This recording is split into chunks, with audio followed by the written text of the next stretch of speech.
bienvenue une autre fois avec nous pour ce début d'étude sur le livre de Daniel. Donc ce soir, si vous voulez bien, on va regarder ensemble, faire un survol sur Daniel au premier chapitre. Comme je vous partageais à la dernière leçon, c'est seulement qu'un survol que je vais faire pour certains chapitres du livre de Daniel, mais ma concentration va être plus sur le livre côté prophétie, la semaine des 60, le chapitre, c'est-à-dire le chapitre 9 de Daniel qui nous parle des 70 semaines. Donc là, on va être beaucoup plus explicite sur qu'est-ce que ça veut dire. Donc, le but de cette étude, c'est que, en tout cas, ceux qui l'écoutent, je vous encourage à peut-être être un groupe ensemble et écouter cette leçon-là. Les leçons sont pas tellement longues parce que je fais juste un survol, mais ça serait peut-être l'occasion avec les gens avec qui vous vous rassemblez, peut-être de partager sur la parole de Dieu. Comment vous voyez ça, vous, par rapport au livre de Daniel? Parce que certainement, il y a des choses que j'apporte, mais il y a des choses certainement que vous allez apporter vous aussi, qui ne sont pas dans l'étude, qui peuvent être bénéfiques pour les gens qui sont avec vous. Donc, si vous me permettez, on va lire Daniel 1, le verset 1 à 8, et puis après ça, je vais aller avec un survol de la parole de Dieu. La troisième année du règne de Joachim, roi de Juda, Nebuchadnezzar, roi de Babylone, marcha contre Jérusalem et l'assiégea. Le Seigneur livra entre ses mains Joachim, roi de Juda, et une partie des ustensiles de la maison de Dieu. Nebuchadnezzar emporta les ustensiles au pays de Shinéar, dans la maison de son Dieu. Il les mit dans la maison du trésor de son Dieu. Au verset 3, le roi donna l'ordre à Aspénaz, chef de ses eunuques, d'amener quelques-uns des enfants d'Israël de race royale ou de famille noble, de jeunes garçons sans défaut corporel, beaux de figure, doués de sagesse, d'intelligence et d'instruction, capables de servir dans le palais du roi, à qui l'on enseignerait les lettres et la langue des Chaldéens. Excusez. Le roi leur assigna pour chaque jour une portion des mets de sa table et du vin dont ils buvaient, voulant les élever pendant 3 années, au bout desquelles ils seraient au service du roi. Il y avait parmi eux, d'entre les enfants de Juda, Daniel, Anania, Michaël, Azaria. Le chef des eunuques leur donna des noms à Daniel, celui de Belchazar, à Anania, celui de Shadrach, à Michaël, celui de Meshach, et à Azaria, celui d'Abednego. Daniel résolut de ne pas se souiller par les mets du roi et par le vin dont le roi buvait, et il pria le chef des eunuques de ne pas l'obliger à se souiller. Donc, on va commencer à expliquer un peu qu'est-ce qui s'est passé. Donc, après la déportation, lorsque les gens sont partis de Jérusalem puis ont été apportés à Babylone, selon certains commentaires bibliques, il y a environ 70-75 jeunes excusez, qui ont été déportés afin qu'ils soient renseignés et instruits selon les lettres des Chaldéens. Donc, Daniel et ses amis furent au palais du roi sans jamais se laisser corrompre par tout ce qui se passait à l'intérieur de cela. Et on a vu ici qu'au verset 5 et 7, oui, que comment le nom a été changé. Donc, si vous regardez Daniel, Anania, Michaël et Azaria. Donc, le nom Daniel, celui de Belchazar. Donc, Daniel, celui de Belchazar, c'était le roi, pas le roi, mais c'était le dieu babylonien. À Anania, celui de Shadrach, à Michaël, celui de Meshach, et Azaria, celui de Abednego. Si vous regardez les 3 derniers noms que je viens de nommer, ça fait tous référence à des dieux. Le dieu de la lune, le dieu de la prospérité. Donc, chacun de ces jeunes-là leur était donné un nom afin qu'ils puissent, eux, être identifiés aux gens de Babylone. Donc, si on regarde un petit peu ici, apprendre la culture chaldéenne, c'était pas quelque chose qui était à l'encontre de Daniel et de ses amis qui étaient là. En fin de compte, si vous prenez le temps de regarder, d'étudier certains sujets, certains projets, vous allez voir que des fois, vous allez apprendre. On ne peut pas parler de quelque chose qu'on ne connaît pas. Donc, c'est important de lire et d'apprendre. Et lorsqu'on a assimilé ça, on est capable de l'expliquer. Voici la différence entre l'enseignement qu'on doit croire puis l'enseignement qu'on ne doit pas croire. Donc, c'est un peu ce qui s'est passé à travers cela. Donc, eux avaient été emmenés là-bas pour justement qu'ils soient mis à part, préparés, afin qu'ils puissent devenir des gens qui seraient au service du roi. Donc, on voit que être au service du roi, ça demandait une certaine préparation. Donc, Nabuchodonosor qui était là, lui, ce qu'il demandait, tout simplement, il dit, préparez-moi ces jeunes-là, afin qu'ils soient comme moi je veux les voir. Et lorsqu'ils vont venir à mon service, mais je vais pas les diriger de la façon que je le veux. Donc, c'est un peu ce qui se passait avec ça. Donc, au service du roi, dans son palais.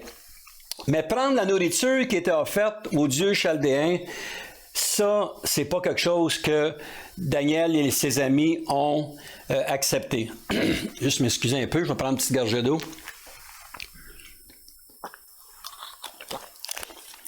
Changer les noms, ça passe, mais prendre la nourriture, c'est quelque chose que ils n'étaient pas prêts. Pourquoi? Mais c'est pas vraiment compliqué. C'est que c'était une nourriture, des breuvages qui étaient dédiés aux dieux babyloniens. Donc, cette nourriture-là était offerte et tout ce qui avait de cette table-là, il le redonnait aux eunuques, aux esclaves, afin qu'ils soient nourris. Et eux, c'est pas ça qu'ils voulaient. Ils disaient non. C'est pour ça qu'au verset 8, ça nous dit, Daniel résolut de ne pas se souiller par les mets du roi et par le vin dont le roi buvait. Et il pria le chef des eunuques de ne pas l'obliger à se souiller. Donc, ces jeunes-là ont vécu dans un monde qui n'était pas le leur. Comme nous vivons sur cette terre qui n'est pas notre dernière destination.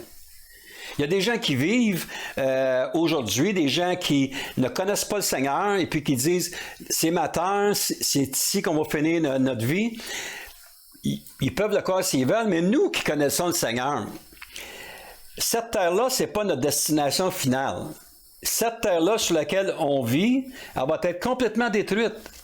Il va y avoir des nouveaux cieux, une nouvelle terre, et puis c'est là qu'est notre destination, de passer l'éternité avec le Seigneur. Et lorsque Jésus va vivre avec nous, il va vivre sur quelque chose de renouvelé, quelque chose de complètement changé. Parce que Jésus était sur cette terre, il a été crucifié, il est ressuscité, puis il était à la droite de son Père. Il ne viendra pas vivre sur la terre, mais il va revenir vivre dans un environnement qui est le sien, afin qu'il puisse régner avec chacun de ses fidèles pour l'éternité. Mais comme ces jeunes ont développé la façon de vivre dans des coutumes étrangères, nous aussi nous devons apprendre dans notre génération sans se laisser envahir dans nos croyances par un système qui est voué à l'échec. Ce que j'aime de Daniel ici, au début, c'est que Daniel n'a pas été placé dans un contexte qui était nécessairement facile pour lui, pour ses amis. Il a appris à vivre dans un contexte qui était pas le sien.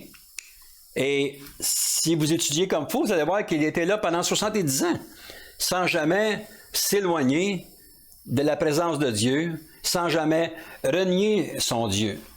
Donc, on voit comment est-ce que lorsque on a décidé de marcher avec le Seigneur et que peu importe dans le contexte qu'on est, si on parle d'aujourd'hui, que ce soit pour une compagnie, que ce soit pour un emploi quelconque, et là, je ne veux pas dire qu'il faut faire le mal pour être accepté, non.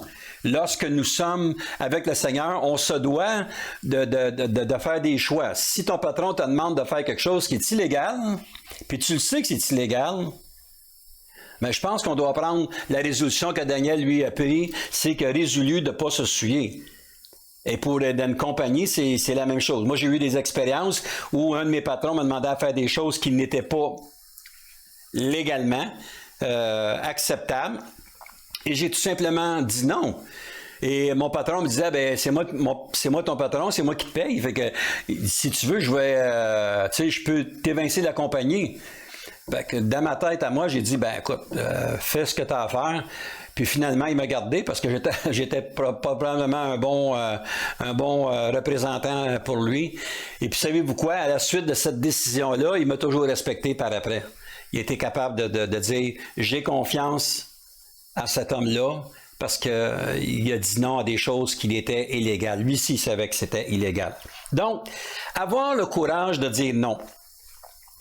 Daniel a résolu de ne pas se souiller. La vie est constamment remplie de défis et surtout remplie de choix et de décisions, certaines plus faciles que d'autres, mais lorsque notre vie spirituelle est sur la ligne d'une décision, voilà le défi pour un enfant de Dieu.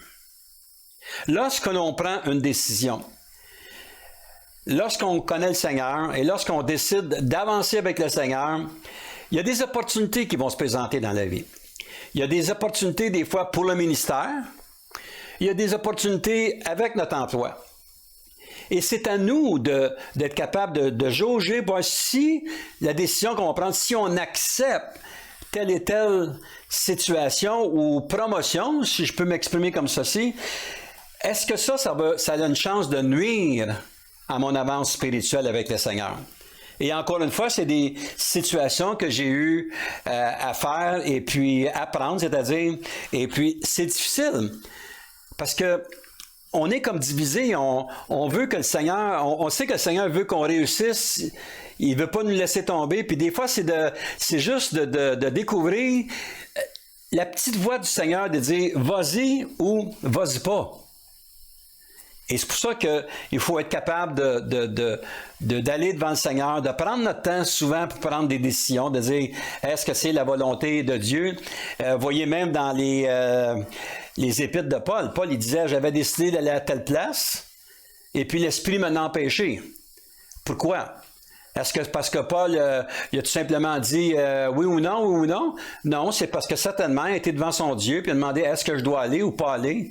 Et c'est bel et bien écrit que l'Esprit m'a empêché.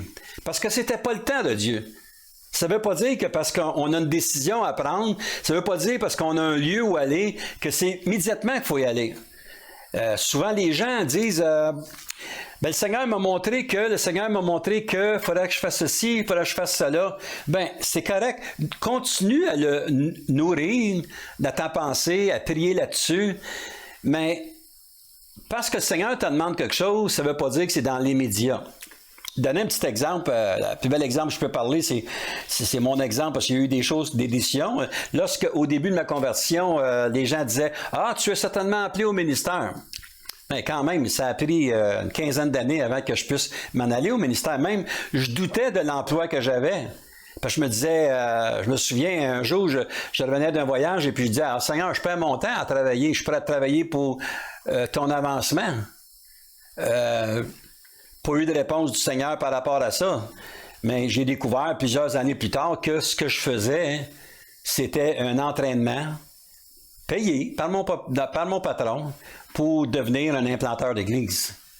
Donc, on voit comment on peut être souvent face à des décisions. Mais Daniel, ici, il dit, moi, j'ai résolu dans mon cœur, c'est-à-dire de ne pas me laisser corrompre par tes mains. Pourquoi? Mais au travers de cette étude-là sur Daniel, vous allez comprendre. Vous allez comprendre comment est-ce que Dieu a donné la sagesse à Daniel pour être capable d'expliquer certaines choses. Quelques points que j'aimerais toucher. Résolu de ne pas se souiller, c'est-à-dire, il a tiré un trait là où Dieu avait tiré un trait. C'est-à-dire que Dieu dit non, et lui a dit non. C'est-à-dire qu'il a respecté le trait que Dieu a placé dans sa vie. La même chose s'applique pour notre vie à nous. Il y a des choses qu'on faisait avant, il y a des choses qu'on a découvertes, des choses qu'on a priées, des choses qu'on a entendues, où on a été enseigné là-dessus, de dire non. Donc, si Dieu dit non, ça donne absolument rien d'aller par en arrière et de demander est-ce que tu veux maintenant, Seigneur? Non. le Seigneur va te donner le laisser-aller ou la permission de faire telle et telle chose. Mais en ce qui concerne notre démarche avec Dieu, jamais Dieu va permettre que son enfant se corrompe avec les choses extérieures. Il avait son avenir au bout de ses doigts en ce qui concerne Babylone, mais il a opté pour une destinée éternelle avec Dieu. Il avait le choix. Ces jeunes-là, ce qu'ils ont fait, c'est que s'ils se soumettaient à ce que Nabuchodonosor leur demandait, ces gens-là ne vont pas se casser la tête pour leur avenir. Il leur aurait tout donné. Mais leur décision a été que c'est alléchant de voir ce que Nabuchodonosor nous offre, qu'il nous a choisi. Imaginez-vous comment c'est gratifiant aussi pour les gens de dire « Hey, écoutez, il y avait plusieurs milliers de Juifs qui auraient pu être choisis, d'Hébreux qui auraient pu choisir pour être là. » Non. Il a choisi une poignée de gens pour les perfectionner, pour les préparer pour, pas le ministère de Dieu, mais pour la direction que Nabuchodonosor voulait leur donner. Ils ont dit non. Pourquoi? Ils ont dit, on va rester là, Dieu a permis qu'on soit là, puis on va regarder ensemble comment Dieu va nous diriger à travers ces choses-là. Un autre point, c'est qu'il a résolu de placer son refuge en Dieu. Si on lit dans le Proverbe 16, Proverbe 16 et le verset 7, Salomon dit, « Quand l'Éternel approuve les voies d'un homme, il dispose favorablement à son égard même ses ennemis. » Quand l'Éternel approuve les voies d'un homme, il dispose favorablement à son égard même ses ennemis. Donc, on n'a pas à se casser la tête à savoir est-ce que je vais y aller ou est-ce que je ne vais pas. Ça peut être tel. C'est tout simplement de se placer dans les mains du Seigneur, de placer notre confiance en l'Éternel. Il y a tellement des beaux chants qui sont sortis dans la louange et l'adoration qui nous parlent d'être à son refuge, être sous son aile, on est dans ses mains, non personne ne pourra m'enlever, m'éloigner de Dieu, tout ça. Mais lorsqu'on tombe seul dans nos décisions journalières, mais souvent on est porté à douter ou à se poser des questions. C'est parce qu'on est divisé, puis c'est correct si vous vivez ça. C'est tout simplement dire, Seigneur, toi, qu'est-ce que tu veux faire avec moi? Quelle est ta direction? Seigneur, on se souvient avec Jonas, comment Dieu a donné une direction à Jonas, puis qu'est-ce qu'a fait Jonas? Il a été à l'envers. Il a été complètement le contraire. Ben, ça lui a coûté un voyage, parce que ça marque dans Jonas qu'il a fallu qu'il paie son voyage pour revenir à l'endroit où Dieu l'avait amené, chose qui n'aurait rien coûté s'il avait suivi la direction de Dieu. Ensuite de ça, il s'est retrouvé en dehors du bateau, enveloppé par un gros poisson, passé quelques jours dans l'estomac d'un poisson, puis d'être laissé comme sur le bord d'une plage, comme ça. Pourquoi? Parce que lui avait décidé de faire le contraire. Il n'était pas obligé de passer là. Il avait simplement qu'à s'appuyer sur le Seigneur et dire « Seigneur, je ne comprends pas pourquoi tu m'envoies à Ninive. Ninive, ce n'est pas une ville qui est facile, c'est une ville qui est difficile. Mais le Seigneur voulait qu'il aille là. » Un autre point, résultat d'une vie sans compromis. Dans 2 Timothée 1, l'apôtre Paul dit 2 Timothée 1 et le verset 7. Car ce n'est pas un esprit de timidité que Dieu nous a donné, mais un esprit de force, d'amour et de sagesse. Donc, l'esprit de Dieu auquel nous sommes meublés à l'intérieur, que nous possédons lorsque nous acceptons le Seigneur dans notre vie, mais cet esprit-là, il veut pas qu'on soit timide par rapport à quelque chose. Il veut qu'on soit fort, mais cet esprit-là va nous donner la force, l'amour et la sagesse pour être capable d'accomplir les choses que Dieu nous demande. Donne du courage, de la conviction, confiance, consistance dans notre démarche. c'est toutes des caractéristiques qu'un enfant de Dieu se doit de développer et non pas de changer d'idée à tous les objectifs ou les controverses qui arrivent dans notre vie. Ah, c'est peut-être pas ci, c'est peut-être pas ça. Vous savez, souvent, l'ennemi, lui, ce qu'il veut faire, c'est tout simplement nous empêcher d'accomplir ce que Dieu nous demande de faire. Ben, souvent, il va nous emmener dans une position où est-ce que c'est difficile dans un ministère quelconque ou dans une direction quelconque, peu importe. Et puis là, on commence à se questionner, est-ce que j'ai réellement pris la bonne décision? Et puis, lorsqu'on se questionne, lorsqu'on commence à penser à toutes ces choses-là, au lieu de s'appuyer sur le Seigneur, mais savez-vous quoi? On arrête. Et il y a des dizaines, des centaines de milliers, puis j'oserais même dire des millions de personnes dans l'Église qui sont arrêtées et qui n'ont pas de direction quelconque. Mais lorsqu'on prend le temps d'étudier la parole de Dieu, de méditer et puis de demander des conseils au Seigneur, bien, sachez une chose, c'est qu'il va nous aider puis il va nous donner la direction parce que c'est un bon Père qu'on a, c'est Abba Père. Il aime son enfant. Et puis, il veut le mieux pour son enfant. Mais des fois, le mieux qu'il veut pour son enfant, ce n'est pas nécessairement nous autres ce que nous autres nous pensons. Et les pensées de Dieu ne sont pas ceux d'un homme. Et par le résultat, dans Daniel 1, Dieu a récompensé Daniel. Premièrement, Dieu a permis que Daniel ait un impact. Si vous regardez dans Daniel 1, le verset 15, au bout de 10 jours, ils avaient meilleur visage et plus d'embonpoint que tous les jeunes gens qui mangeaient les mets du roi. Quand même, hein? Ils paraissaient bien. Puis là, j'essaie de pas de dire que parce qu'ils n'ont pas mangé la viande, qu'ils ont mangé juste des légumes, c'est le temps de devenir végétarien. Là. C'est pas ça que je veux dire du tout. Parce qu'il y en a qui pensent que, ah, voyez, c'est ici, donc il faut faire comme Daniel. Écoutez-moi bien, Daniel était dans un entraînement quelconque. Et puis, c'est ce que lui a demandé, possiblement poussé par le Seigneur de dire non, je ne veux pas manger tes viandes, donne-moi des légumes. Parce que possiblement qu'avec la viande, il va y avoir des légumes autour. Fait qu'ils ont dit, gardez la viande, donnez-nous les légumes autour. Ça, c'est des... Donc, vous voyez comment est-ce que Dieu nous bénit à travers nos décisions. Ensuite de ça, au verset 17, ça nous dit, Dieu accorda à ces 4 jeunes gens de la science, de l'intelligence dans toutes les lettres de la sagesse. Et si vous lisez aussi le verset 20, sur tous les objets qui réclament de la sagesse et de l'intelligence et sur lesquels le roi les interrogeait, il les trouvait 10 fois supérieurs à tous les magiciens et aux astrologues qui étaient dans tout son royaume. Savez-vous pourquoi? Vous vous souvenez de Nabuchodonosor, il y a eu des rêves, il y a eu des songes et toutes ces choses-là. Hein? C'est qui est l'auteur du songe que Nabuchodonosor a eu? C'est Dieu. Si c'est Dieu qui donne une prophétie ou une révélation à un homme quelconque, il ne va pas voir les astrologues pour te demander c'est quoi le futur.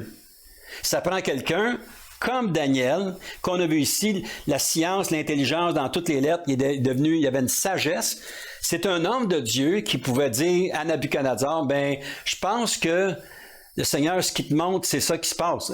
Ensuite de ça, vous en souvenez de Belchazzar aussi, au 5e chapitre, on va le voir dans d'autres semaines. La même chose, le doigt qui est écrit sur le mur. Ils ont fait venir les astrologues, tout le monde, et dit, si vous n'êtes pas capable de m'identifier qu'est-ce qui est écrit là, on va tous vous jeter dans le feu ou vous envoyer au lion. Non.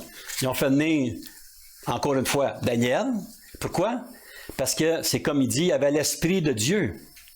Lui, seul, était capable d'amener une signification à ce qui était écrit. Il va dire, c'est pas compliqué, Belchazzar, t'as été pesé, t'as été trouvé léger. Ton temps est fini. Ça prenait quelqu'un de rempli de la puissance de Dieu pour être capable de dire ça. Donc, lorsque le Seigneur nous voit ce que nous faisons, voit les efforts que nous mettons à avancer avec lui, il va nous donner une compensation, il va nous donner l'intelligence, il va nous donner la sagesse de prendre les bonnes décisions. Il va nous donner la sagesse d'être capable d'expliquer à quelqu'un. Là, j'essaie de pas dire qu'il faut commencer à lire les rêves des gens. Là. C'est pas ça que je veux dire. ce que je veux dire, c'est qu'il va nous donner la sagesse, les paroles de sagesse pour encourager cette personne-là. Je pense à une petite anecdote que j'ai vécue dans les années 82. J'avais un magasin et puis on avait fait une maison à Venise en Québec, en tout cas. Et puis, cette maison-là appartenait à un des plus grands astrologues du Québec. Et lorsqu'on a fait cette maison-là, il a dit, ben, vous avez fait ça, on vous invite chez nous. Puis il dit, je vais vous donner l'avenir. Ben, moi, dans ce temps-là, j'étais pas au Seigneur, là. Tu sais. Et puis, on a dit, OK, on va aller voir l'avenir. On venait d'avoir une entreprise. Et puis, le couple qui était associé avec moi, ils ont passé en avant. Lui, ils ont passé une demi-heure, 3/4 d'heure là, se faire expliquer. Moi, je suis passé ensuite de ça, puis il disait expliquer ces choses-là. Puis, savez-vous ce qu'il a dit? Ah, il dit, vous êtes voué à un grand succès. Vous allez devenir riche avec ce commerce-là. Vous allez voir, vous allez réussir dans tout ce que j'allais entreprendre. Mais savez-vous quoi? J'ai fait faillite. Pourquoi? Parce que l'astrologue, il ne savait absolument pas de quoi il parlait. Mais plus que ça, si j'étais devenu riche, comme l'astrologue me disait, possiblement que je n'aurais jamais été au Seigneur, possiblement que je n'aurais jamais été un pasteur, possiblement que je n'aurais jamais été un implanteur d'église. Dieu connaissait toutes choses. Dieu ne voulait pas nécessairement, parce qu'il connaissait mon cœur orgueilleux, puis il sait que si j'avais eu une coupe de 100 000 $ dans mes poches, il aurait fallu que ce soit bon la personne venir me vendre le nom de Jésus. Mais Dieu n'a pas permis ça. Oui, j'ai passé à travers. Ah là, tu veux bien qu'on dise, mais il t'a fait faire faillite. Il m'a fait faire, non, il ne m'a pas fait faire faillite. C'est arrivé comme ça dans un gros temps de récession. Mais je peux vous dire une chose, que la faillite, ça fait longtemps qu'elle est payée, puis ça fait longtemps que le Seigneur nous a bénis de d'autres façons. Puis aujourd'hui, ben, on est bénis de ça, mon épouse et moi et ma famille. Puis c'est comme si rien s'était passé. C'est ça, la sagesse que Dieu veut transmettre à ses enfants. Lorsqu'on décide de ne pas se souiller. Daniel a pu prophétiser et donner les explications aux rêves de Dieu et non pas à des rêves de charlatans, puis toutes les choses qui existent comme vous connaissez. Ensuite de ça, il fut un homme apprécié de tous. Au verset 21, ainsi fut Daniel jusqu'à la première année du roi Cyrus. C'est-à-dire quoi? C'est qu'il a été à l'intérieur des murs de Babylone pendant 70 ans, afin de gérer Babylone, afin de voir ce qui se passe. Et Daniel, je peux vous dire, vous allez voir à travers les 12 chapitres de Daniel, vous allez voir que Daniel aussi a appris avec le Seigneur. C'est que lui, il disait, je ne sais pas ce qui s'en vient, mais je sais que je suis en bonne main avec le Seigneur. 70 ans, imaginez-vous. Et si on lit du verset 11 à 17, alors Daniel dit à l'intendant, à qui le chef des eunuques avait remis la surveillance, Daniel, Anania, Michaël, Azaria, éprouve tes serviteurs pendant 10 jours, et qu'on nous donne des légumes à manger et de l'eau à boire. Donc, comme on l'a lu tantôt, tu regarderas ensuite notre visage et celui des jeunes gens qui mangent les mains du roi et tu agiras avec tes serviteurs d'après ce que tu auras vu. Il leur accorda ce qu'ils demandaient, il les éprouva pendant 10 jours. Donc, Daniel, lui qui était nouvellement arrivé à Babylone, il est venu à bout de convaincre le chef des eunuques de leur faire grâce de manger les mets du plateau du roi ou du faux Dieu, si vous voulez bien. Donc, Dieu voulait que Daniel puisse saisir que lorsqu'il avait décidé, comme c'est marqué au verset 8, résolu dans son cœur de ne pas se souiller, parce que le fait qu'il avait décidé cela, Dieu a fait des choses encore davantage plus grandes, et puis il a établi dans la vie de Daniel et des jeunes une possibilité de dire non aux choses qui n'étaient pas de Dieu et de dire oui aux choses qui étaient de Dieu. Donc, ça nous aide à comprendre un petit peu pourquoi c'est important ce premier chapitre-là qui donne la direction générale sur tout le livre au complet, qui a une conséquence générale jusqu'à la fin de ce livre. Donc, l'obéissance à Dieu procure de grands bénéfices, mais il faut acquérir. Premièrement, il faut acquérir une conviction face à nos croyances. Et nous n'avons pas à diluer nos convictions afin de se chercher une popularité. Sommes-nous prêts à justement à avoir une conviction ferme à nos croyances, à ce qui est écrit, à nos croyances, pas ce que notre pensée peut penser, mais à ce qui est dans nos croyances, c'est-à-dire ce que nous lisons ici. Lorsque Dieu nous promet quelque chose, dans la Bible c'est écrit, ce qu'il a promis, ben il va l'accomplir. Il y a des gens qui disent, ouais, ben moi il y a des choses qui n'accomplissent pas dans ma vie, mais des fois il faut se poser la question, est-ce qu'on obéit? Est-ce que même si c'est pas arrivé directement là parce qu'on l'a demandé, est-ce qu'on va diluer notre façon de lire la parole ou d'expliquer la parole à des gens? Moi, j'entends souvent des gens qui disent à d'autres, qui donne ton cœur à Jésus puis tes problèmes sont finis dans ta vie. C'est parce que c'est faux. C'est faux. Ça ne veut pas dire que ça va être la calamité parce que tu donnes ton cœur à Jésus. Mais c'est-à-dire que tu vas avoir des décisions à prendre parce que ce que tu faisais avant, tu ne peux plus le faire. Donc, tu dois te soumettre à ton Dieu, que lui va diriger ta vie tout entière. Mais il ne faut pas chercher une popularité. Et Daniel et ses amis n'ont jamais cherché la popularité à travers cela, mais ils ont toujours voulu obéir à ce que Dieu leur demandait. Ensuite de ça, il faut s'entourer des bonnes personnes. Le conseil que je peux vous donner, si vous voulez réellement marcher avec le Seigneur, si vous voulez qu'il y a des choses qui se passent dans votre vie, entourez-vous de gens qui veulent faire la volonté de Dieu. Entourez-vous de gens qui ont une vision pour le royaume de Dieu sur cette terre. On s'en va tous vers la même chose. Il y a des gens, des fois, qui disent, ah ben écoute, j'ai assez hâte que le Seigneur vienne me chercher, vienne m'enlever. Mais nous, on a tout hâte de ça. Mais du temps qu'on est là, jusqu'à temps qu'ils viennent nous chercher, il peut y avoir encore un mois, 20 ans, 30 ans.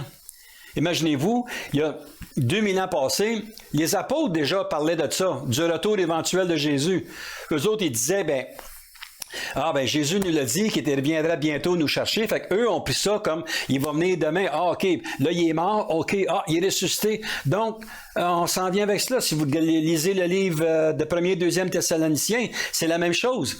Eux, ils disaient, oui, mais quand est-ce qu'il va revenir? Ceux qui sont morts, qu'est-ce qui va arriver avec ça? Écoutez, c'est pas à nous à savoir le temps. Puis on n'a même pas à se casser la tête sur le temps auquel il va venir, mais d'être occupé à ce que le Seigneur nous demande de faire aujourd'hui. C'est là la direction que l'Église doit prendre. Puis malheureusement, ce n'est pas nécessairement ce qui se fait à travers l'Église présentement. On est en mode pause.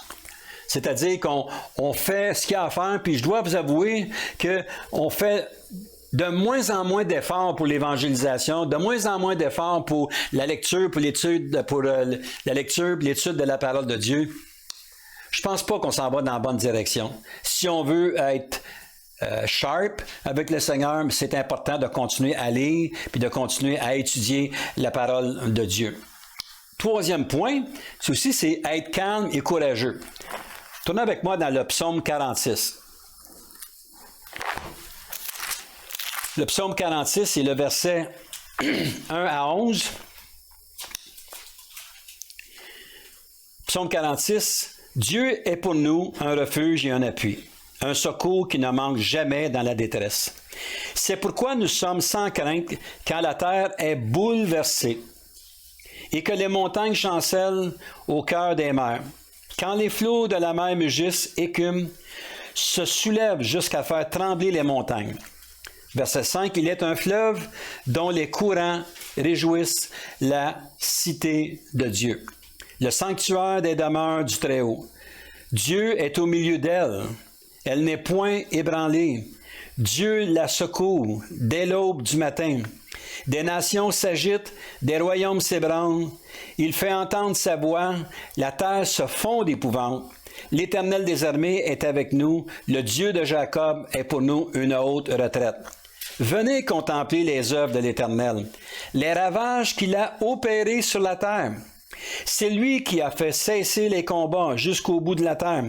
Il a brisé l'arc et il a rompu la lance. Il a consumé par le feu les chars de guerre. Arrêtez et sachez que je suis Dieu. Je domine sur les nations, je domine sur la terre. L'Éternel des armées est avec nous. Le Dieu de Jacob est pour nous une haute retraite. Quel beau psaume, hein? Ça vaut la peine juste prendre ça puis de méditer tout ce que le Seigneur a écrit là, de ne pas s'inquiéter. Donc, il nous le dit, c'est lui qui occasionne toutes ces choses-là. Des fois, on s'objecte par rapport aux guerres qui se passent à droite puis à gauche. J'encourage pas la guerre, je suis contre la guerre, mais si on étudie la parole de Dieu, vous allez voir que les guerres actuelles, en 2023, ils ont un but légitime à quelque part. Là. C'est Dieu est en train de préparer son plan.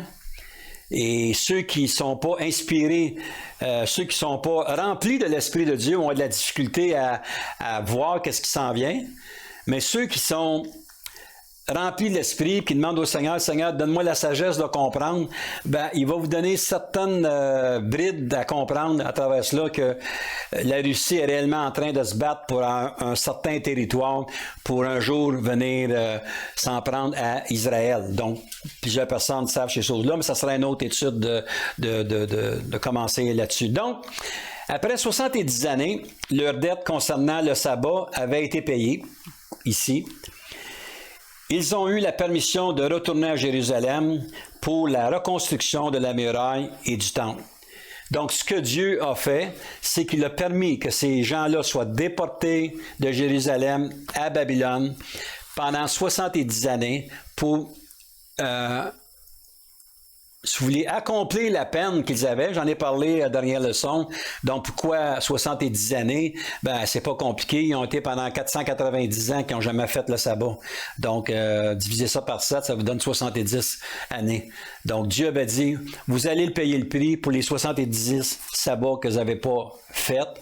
Et étant accompli ces choses-là, donc il dit maintenant la permission, et ça je vous encourage à lire dans le livre d'Esdras, dans le livre de Néhémie, le livre d'Esther aussi, ces 3 livres qui nous parlent du retour, et puis c'est-à-dire la sortie de ces pays-là, de Babylone, et puis pour retourner justement dans leur pays, pour reconstruire la muraille et le temple. Donc, je vous encourage fortement à lire toutes ces paroles-là et de prendre justement le temps de méditer l'enseignement que vous avez eu aujourd'hui. Bien, Dieu vous bénisse et que son Saint-Esprit nous aide dans la compréhension de sa parole. Amen.